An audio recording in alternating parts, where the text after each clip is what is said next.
federal budget cuts are looming. Few programs and institutions are safe. There are proposed cuts to hundreds of programs, but UAF Director of Student Support Services, Joe Hickman, has a problem with one in particular. Students are looking at cutting TRiO programs, the Gear Up programs, the Pell scholarships, Pell grants. They're looking at those possibly either being cut or greatly reduced, but possibly even going away in the worst case scenarios.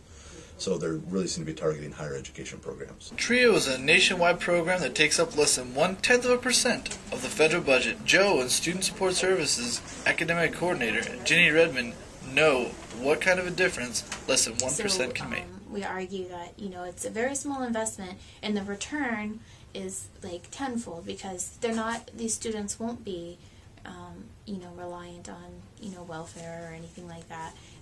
They're less likely to be incarcerated, and they're paying taxes in the future. So we're helping kids that are low income, first generation, disabled students. We provide everything from tutoring to technology loan programs, advising, mentoring support, classes to help students graduate. Young, low-income college students aren't the only demographic that might lose the support of TRiO.